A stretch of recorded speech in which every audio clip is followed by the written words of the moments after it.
cara berpikir. Orang supaya ketika kita bicara mantik itu kan misalnya kan kayak logika kalau kemarin logika ya kan, cara berpikir. Dan dalam filsafat itu ada ilmunya, menggunakan ilmu mantik. Filsafat itu orang nggak bisa mikir asal ngomong, nggak bisa, harus ada mantiknya, ada ilmunya. Itu memang ilmu mantik. Nanti kok ngomongnya namanya orasi, nah itu bagian dari ilmu sebetulnya. Nah, apa tadi Ustaz? Ada mantik, ada orasi. Nah, dulu semua filsafat semua itu bagian dari filsafat. Nah, dulu di filsafat itu ada dibagi dua, ada namanya ilmu, ada bagi tiga, ada namanya itu metafisik, ya kan? Ilmu pada yang gaib, ada yang ilmu dulu dibagi metafisik, terus dibagi apa lagi, dibagi tobii atau tentang nature, sesuatu yang nampak. Ini pembagian ilmu dulu nih. Filsafat itu dibagi tiga dulu. Terus tadbir, tentang manajemen, bisa menghitung. Nah, metafisik kita bicara tentang Tuhan, bicara tentang alam gaib. Nature bicara tentang gunung, bicara tentang fisika, ya kan? Itu pembagian ilmu dulu secara umum. Dulu ya dibagi seperti itu. Ada ekonomi, matematika, masuk situ. Dulu pembagian cuma tiga dulu. Filsafat cabangnya cuma tiga dulu. Terus sekarang pecah cabang. Tapi kan semua itu menggunakan otak, berpikir. Tujuannya untuk mencari hakikat sesuatu kan. Hakikat Tuhan, ya kan? Hakikat gunung, itu filsafat. Nah, cuma untuk berpikir yang benar, ya kan? Berfilsafat yang benar itu menggunakan mantik. Supaya apa? Supaya mendapatkan justifikasi, mendapatkan kebenaran tadi itu, menggunakan, misalkan mantik kan ada salah satu ilmu mantik kan menggunakan apa namanya, silogisme ya. Kaidah ngoten Ustaz. Iya, kaidah. Cara berpikir yang benar. Nah, itu kita benar berarti kan bimantik salim, dengan filsafat yang benar itu apa? Berpikirnya. Dengan silogisme tadi, ya, silogisme kan ada proporsi pertama, proporsi kedua, ya kan? Ada misal semua manusia itu pasti mati, kan gitu kan? Terus Mbak Salsa manusia, berarti Mbak Salva pasti mati. Nah itu kan silogisme, berpikir mantik itu, mantik ya, berpikir secara teratur, secara rasio, kan? Berpikir secara rasio. Rasio itu kan membandingkan, ada bandingkan, membandingkan ini dan ini. Kan muncul ini, kan gitu. Gak mungkin kita tahu sesuatu itu baik, apa ada sesuatu yang jelek. Ya tadi silogisme, ya kan? Apa tahu semua manusia itu pasti mati? Ya gimana, berarti kan pasti ada yang mati, ada yang mati kan gitu kan? Ustadz izin Ustadz, di mantik sendiri seperti contoh kayak tadi ya Ustadz, salsa adalah manusia. Nah itu kan berarti tasawur nggih Ustadz. Kalau salsa adalah manusia yang pasti akan mati, berarti tasdik. Ya. Oh, berarti seperti itu nggih Ustadz. Secara sederhananya tasawur itu hanya gambaran sederhananya itu tadi secara umum, tapi yang lebih spesifik yang manusia salsa adalah manusia yang pasti akan mati. Nah itu berarti tasdiknya nggih Ustadz.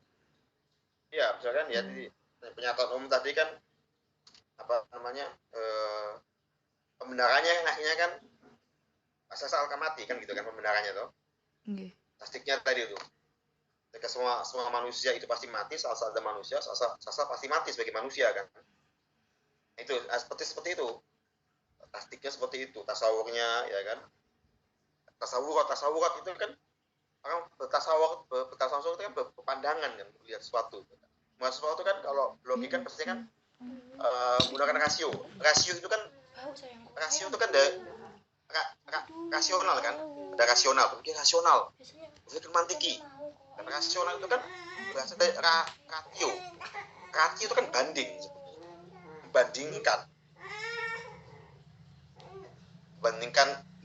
membandingkan Pak Salsa dengan manusia yang lain. Oh sama, kan gitu. Itu kan pasti membandingkan. Nah itu kan rasio. Dalam kaidah mantik atau logika itu ada ilmunya, ada ilmu falasi. Oh itu ketolak, ada kayak gitu kan. Bandingkan apa Mbak Salsa dengan binatang atau dengan benda mati, itu pembandingan yang salah. Nah, itu kan itu ada ilmunya gitu kan. Oh itu nggak bisa dibandingkan. Nah, seperti itu antik. Itu cara berpikirnya, logika berpikir, cara berpikirnya. Filsafat itu kan berpikir soal umum, mikir apa itu filsafat. Tapi antik itu cara berpikirnya. Sufi itu kan kemarin nggak belajarin tasawuf ya kemarin ya. Enggak Ustaz, tapi ya itu langsung disuruh artikel yang kita nggak paham aslinya apa tasawuf itu, jadi akhirnya bertanya-tanya. Jadi kayak makanya saya sekarang antara mantik sufi itu bingung Ustaz. Jadi Ya, kayak membedakannya. sufi itu kan sebetulnya kan orang menjadi baik.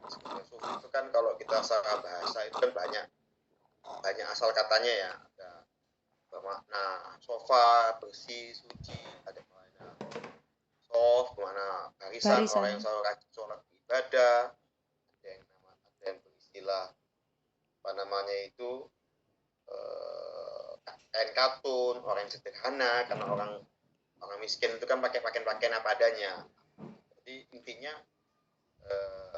orang sufi itu adalah orang, ini sufi kan nama orang ya, kalau itunya kan namanya tasawuf. Sufi itu orangnya, tapi kan kadang-kadang sufism orangnya itu, karena yang dipelajari itu tingkah laku manusianya, makanya kadang-kadang sufism. Tapi sebetulnya itu kalau secara ismnya itu tasawuf. Sebetulnya tasawuf itu proses manusia itu untuk berubah jadi baik. Nah, sufism ini lebih pada akhlaknya, lebih pada akhlak. Makanya ada mengatakan ilmu tasawuf itu sama kayak ilmu akhlak sebetulnya. Dan makanya seperti itu. Kalau jenengan setuju nggak Ustaz? Kalau misalnya orang sufisme itu orang yang ya orang yang apa nggih, akhirat aja, ngeten, maksudnya kayak ya udah fokus sama akhirat aja, nggak fokus sama duniawi. Makanya kan ada yang bilang kalau sufisme itu atau orang tasawuf itu orang yang dedikasinya hanya akhirat tanpa ada campur tangannya dari duniawi, ngoten Ustaz? Ya, itu yang salah sebetulnya. Karena makanya nanti kan begini. Nanti dalam tasawuf itu sebetulnya tasawuf yang benar itu ada tasawuf yang menggabungkan antara iman dengan Islam, ya kan? Ya kan?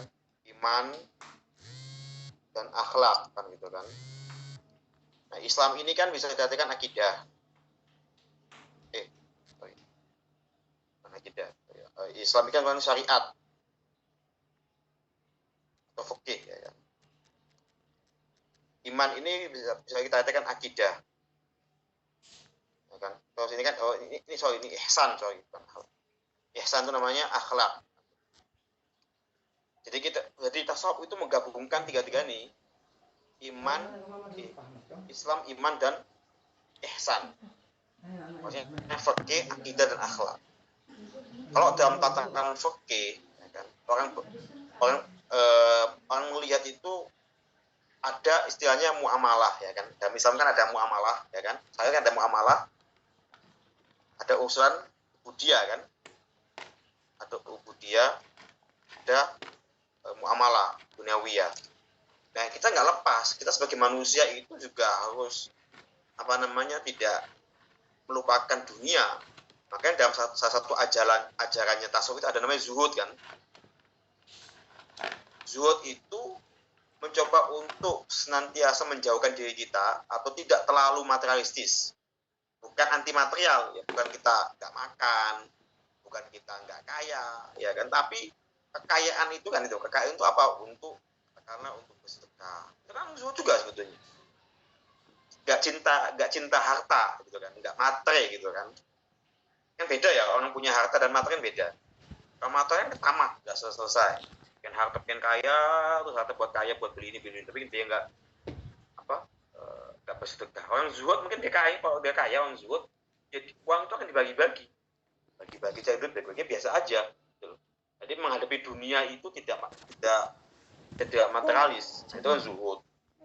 Dalam ajaran tasawuf itu ada zuhud, nanti ada syukur, mensyukuri nikmat, macam-macam, banyak ajaran-ajaran dia. Tapi yang benar itu bukan anti duniawi. Oh, Tapi gimana dia berarti melihat berarti dunia? selama ini ngapunten Ustaz. Berarti selama ini yang saya pahami zuhud itu sangat beda ya Ustaz. Yang saya tahu itu zuhud itu ya kayak hampir anti duniawi ngoten Ustaz. Kayak benar-benar dia istilahnya tirakatnya itu benar-benar menjauhi dunia, tapi berarti yang aslinya yang benar di tasawuf sendiri itu ya bisa jadi kaya, tapi kayanya dikelola untuk kebaikan Islam lagi, ngoten nggih bisa. Bisa jadi itu perantara zuhudnya, ngoten nggih, Ustaz? Ya, dan hidup dia bukan untuk cari duit semuanya ya, ibadah juga ini kan gitu. Nggih nggih nggih nggih nggih. Bukan mencari duit terus nggak ibadah, nggak sedekah. Tapi ya itulah kan banyak orang mengatakan zuhud itu kan nggak makan, ya kan makan dikit, ya kan ibadah terus, ya kita kan di dunia juga hidup. Itu yang Uang. berlebihan menurut saya. Dalam kok uang. Permen apa uang? Bukan ya dia Uang itu meninggalkan nggak bebas.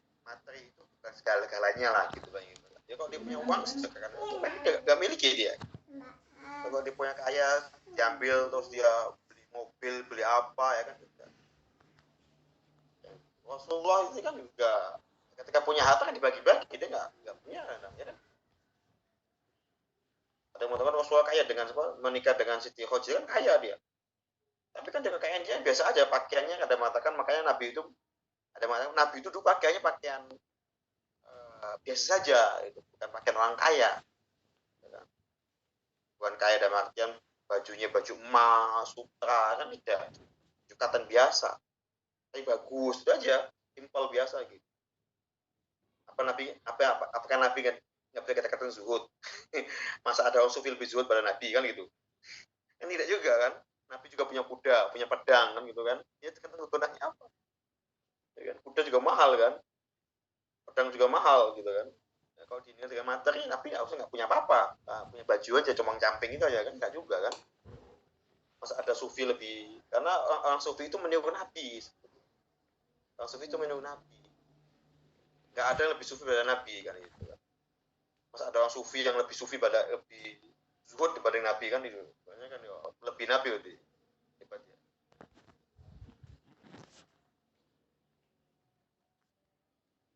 Terus Ustadz kalau antara mantik sendiri dengan filsafat Ustadz, kalau sefahamnya saya tadi dan dari yang buku-buku itu Ustadz, kan istilah sederhananya sama-sama berpikir gitu Ustadz. Cuma bedanya kalau filsafat itu tadi secara awalnya atau cara senang atau cinta kepada ilmu lewat filsafat itu tadi baru dikembangkan. Tapi ilmu alatnya atau ilmu kaidahnya atau biar nggak salah itu berarti pakai mantik, ngoten? Iya, iya. Oh, nggih Ustaz. Terima kasih banyak Ustaz. Kalau filsafat itu kan general. Filsafat kan general. Semua itu masuk ilmu filsafat. Mantik juga masuk filsafat seperti itu. Semua kan dibagi-bagi nanti. Oh, cara berpikir namanya mantik.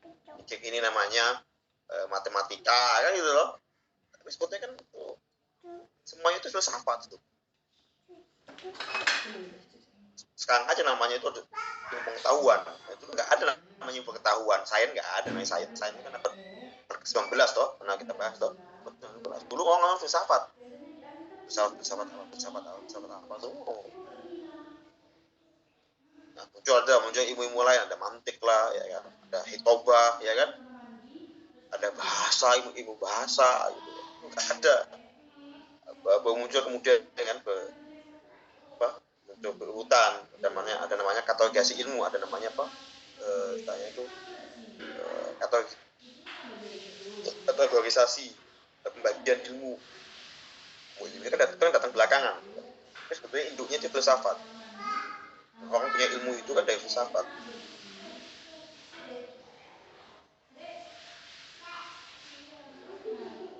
Ya bukan berarti orang sufi itu nggak menggunakan otak gitu kan, ya menggunakan otak dia.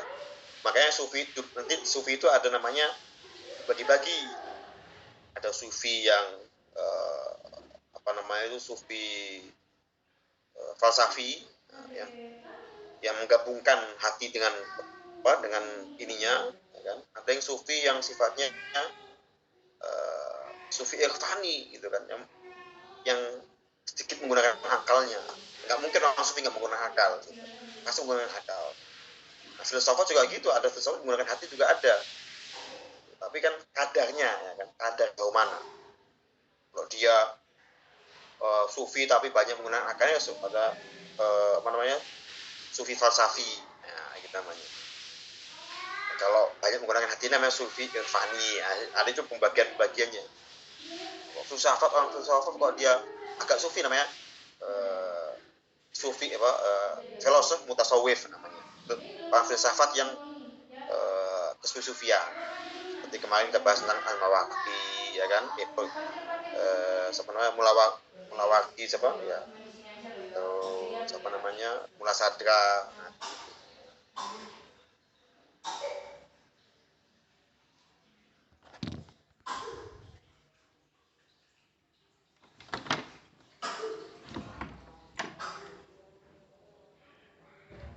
Nah, Ustadz, kalau bedanya filsafat sendiri dengan tasawuf, apa filsafat itu juga tasawuf itu juga termasuk dari filsafat? tasawuf dari masuk filsafat. Nggih. Iya, kalau kita bicara ilmu, ya semua dari filsafat semua. Kalau kita bicara ilmu ya sesungguhnya. Tapi kalau ketika mulai itu kan udah mulai dibagi toh.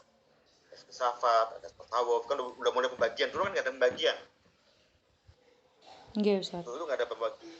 Sekarang membedakan. Hanya general itu tadi, kayak yang 3 metafisik. Dulu kan nggak ada kategori kan, nggak ada bagian-bagian ilmu. Dulu nggak dibagi-bagi, satu ilmu filsafat, bagi 3 itu, ilmu tentang goib, metafisik, ya kan, yang tentang fisik, terus tentang hitung-hitungan, tadbir, manajemen apa gitu. Bagi 3 dulu cuman. Terus sekarang muncul banyak, fisika macam-macam. Ada muncul ilmu tasawuf, ya kan. Tapi semua tasawuf kan menggunakan akal juga. Orang kita memahami tasawuf bagaimana. Tapi saat ini kan orang membedakan. Orang sufi itu apa namanya? Tujuannya itu apa? Tujuannya untuk menjadi baik. Sufi kan menjadi baik, menjadi dekat pada Allah. Tapi kalau apa namanya? Tujuannya filsafat itu kan mencari hakikat. Ya kan? Mencari hakikat sesuatu. Kekuasaan ini apa. Tapi ini tujuannya sama, nanti tujuan ketika tahu Tuhan misalkan, ya nanti ya taat. Ya. Nah, sufisme itu kan udah pasti muslim, ya kan, maksud itu. Dia kan mencari gimana dia mendekat dengan Allah, gimana dekat dengan Allah, ya kan? Gimana menjadi baik, dengan apa caranya, dengan apa, dengan mungkin kalau dalam dengan berzikir, selawat, baca Quran, sholat, dan bersifat zuhud. Nah itu untuk mendekatkan diri kepada Allah, untuk lebih dekat pada Allah. Udah gak mencari kebenaran lagi, udah benar, tapi lebih dekat, kan? Kalau filsafat tidak, masih mencari kebenaran ini, mana yang benar ini kan gitu kan. Nah, sufisme nggak ke sana, sufisme sudah yakin dia pingin lebih dekat, kan? Pengen lebih baik akhlaknya, pengen ada mengatakan dia pengen ketemu Allah, ya kan, pengen melihat, pengen menyatu, ya kan, untuk saking dekatnya dengan Allah, gitu kan, untuk membersihkan jiwanya, ya, ketika suci jiwanya kan menjadi baik. Nah, itu sufisme, sufi. Ya, filsafat tidak, filsafat mencari sesuatu. Berarti Tuhan itu dia juga begitu. Tapi dalam sufisme juga begitu, dia menggunakan filsafat untuk mencari kebenaran Tuhan juga ada. Tapi sufisme lebih spesifik gitu loh. Spesifik pada mendekatkan diri pada Allah. Dengan caranya apa? Nanti dengan tarekat, ya kan? Punya tarekat, itu kan cara-cara dia untuk berbuat baik, untuk dekat dengan Allah. Nah, seperti itu. Baik, ada lagi? Terima kasih banyak, Ustaz. Sudah lebih membuka wawasan. Memang mungkin hikmahnya juga kalau misalnya belajar sesuatu harus ada ilmunya, itu mungkin harus ada gurunya, itu kayak gini ya, Ustaz. Kayak ada yang dibenarkan, ada yang disalahkan, ngoten nggih Ustaz ya? Ya intinya itu belajar itu harus punya bandingan. Oh, nggih. Betul betul betul Anda Ustaz. kalau nggak punya bandingan gimana berpikir? Iya. Anda Soalnya bandingkan saya, oh kalau gue begini, oh saya baca buku begini, gimana Pak? Kan gitu. oh Ketika iya. Anda selalu membandingkan, Anda akan muncul suatu kesimpulan, itu namanya dialektika kan. Anda kan muncul ilmu baru, oh begini ya, oh begitu ya, Anda punya baru. Nah itu, Anda ketika ada kelas, misalnya kelas, Anda baca, terus Anda presentasikan, Anda diskusikan, nah, itu akan muncul ilmu baru, muncul pemahaman baru yang enggak Anda temukan dalam buku, betul nggak? Betul banget Ustaz. Kayak ini tadi juga. Makanya juga ada muridnya teman saya itu Ustaz, ya itu sampai yang seneng baca ya buku kayak gitu tadi, filsafat, mantik, sufi. Tapi dia belum menemukan guru yang tepat, akhirnya gila Ustaz. Itu Ustaz. Ya memang ada sebagian ilmu itu yang harus ada tahapannya. Ada tahapannya. Misalkan saya baca buku apa gitu ya. Ada tuh bukunya Pak Nakib itu. Jadi kalau kita sebelum baca bukunya dia ini harus baca buku ini dulu, baca bukunya. Baru bisa paham ini. Jangan kita jumping ke sini. Ya kalau kita cerdas yang bisa juga kan. Kalau kita bisa paham. Ya, kalau kita belum ya kita baca buku ini dulu, nanti baru baca buku ini. Nanti baru paham, oh itu maksudnya. Karena ilmu itu kan saling, itulah. Karena pengetahuan itu, Sudah. Isaac Newton itu Keramas stand ya kan, on the shoulder giant. Ilmu itu ya bersandar pada yang lain, saling berkaitan. Iya sabar tahu. Kita baca filsafat dengan filsafat aja, kita baca buku ilmu yang lain, antik, baca sufi, ya kan kita banding-bandingkan. Nggak mungkin kita baca satu itu terus enggak juga, pasti membandingkan dengan ilmu lain. Nah itu.